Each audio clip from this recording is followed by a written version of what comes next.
Ika-4 na kabanata. Pagkagising ni Sejun ay nag-unat siya at pumunta sa may patubigan at naghilamos. Pagkatapos niyang maghilamos ay pumunta na siya sa taniman. Tapos nang maani ang sibuyas dahon. Tapos na din madiligan ang kamatis at kamote. Makikitang malaki na ang kamatis at umusbong na din ang mga kamote. Marami ang nangyari nitong mga nakalipas na araw. Noong malaman nila kung paano gumawa ng apoy ay gumawa sila ng sulo gamit ang mga pinatuyong sibuyas dahon. Inilagay nila ang mga sulo sa palibot ng kuweba. Isa na dito ang may patubigan, medyo madilim doon kaya lalagyan din nila. Noong lumapit si Sejun sa mismong gilid ng patubigan bitbit ang sulo. Napansin niya na parang may gumalaw sa tubig. Inilapit ni Sejun ang sulo sa direksyon ng may paggalaw ng tubig. Nang biglang may tumalon na isda, balak ng isda na sakmalin ang sulo. Nagulat si Sejun pero nakailag siya. Sa lakas at bilis ng talon ng isda, ay lumapag ito sa lupa. Kaya kinuha ni Sejun ang pagkakataon para tapusin ang isda. Ngayon lang nalaman ni Sejun na may isda pala ang patubigan na yon at naakit ito sa ilaw ng sulo. At yun ang umpisa kung paano siya nakakakuha ng isda sa kuweba. Inihaw ni Sejun ang isda. Pagkaluto ng isda ay agad niya itong sinunggaban. Takam na takam siya sa isda. Naglalaway naman ang mag-asawang kuneho na nanunood na kumakain si Sejun. Kaya binahagian niya ang mga ito. Ilang araw ang lumipas at lumitaw na naman ang blue moon. At dahil doon nalaman ni Sejun na kada ika-30 araw nangyayari ang blue moon sa palapag na yon. Ginagamit ni Sejun ang laptop at powerbank para makargahan ang kanyang cellphone na nakakatulong sa kanya para masubaybayan ang araw, petsa at oras. Ngunit naubos na din ang baterya ng cellphone. Ngayon ay iminamarka na lang ni Sejun sa pader na bato ang mga araw. Ika-61 araw na pala niya sa loob ng turi. Sa kabutihang palad, nalaman ni Sejun na sa eksakto alas 7 ng gabi natutulog at alas 5 ng umaga gumigising ang mag-asawang kuneho. Kaya kung susubaybayan lang ni Sejun ang nakagawian ng mga kuneho, ay hindi siya magkakamali sa pagbilang ng mga araw.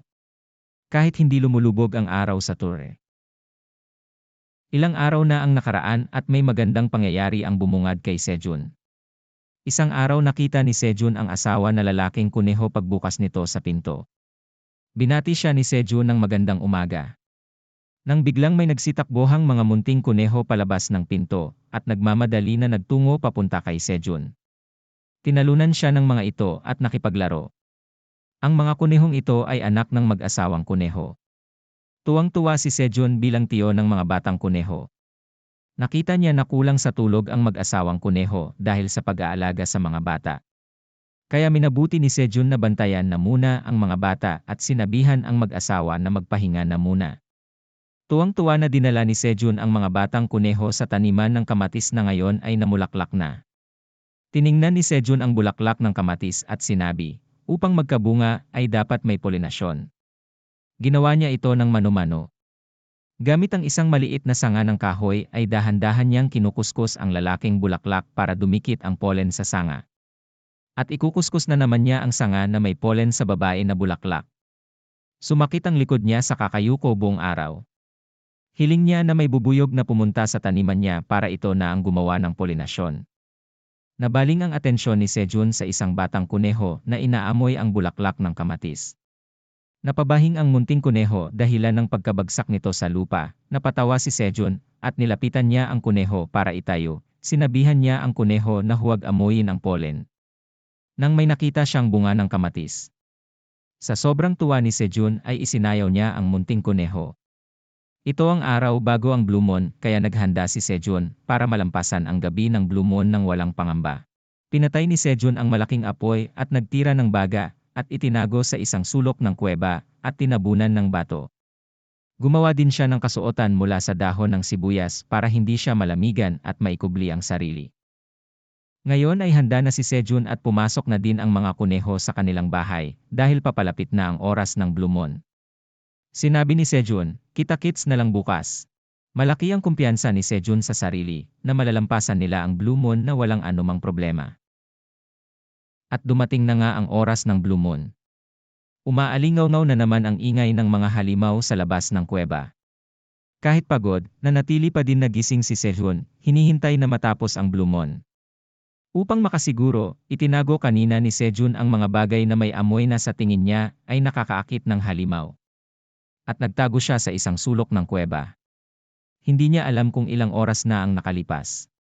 Pakiramdam niya na habang tumatagal ay tila ba ang isang minuto ay parang isang oras. Alam ni Sejun na ang mga ingay ay nagmumula sa malayo. Pero hindi pa rin niya mapigilang manginig dahil sa takot. Hiling niya na matapos na ang lahat na walang masamang nangyayari. Nang may narinig siyang dagundong at pagkabali ng mga puno. Nakatingin si Sejun sa butas ng kuweba at hinahanda ang sarili sa paparating. Nagulat si Sejun sa nakita. Isang higanteng uso ang tumigil sa labas ng butas ng kuweba. Nag-isip agad ng paraan si Sejun. At napagdesisyonan niya na magtago sa mas ligtas na lugar habang hindi pa siya nakikita nito. Dahan-dahan na binitbit ni Sejun ang kanyang backpack. Ngunit, sa kasamaang palad ay nagbagsakan sa lupa ang mga laman nito. Nakalimutan pala niya na isara ang zipper ng backpack. Nagdulot iyon ng ingay sa loob ng kuweba.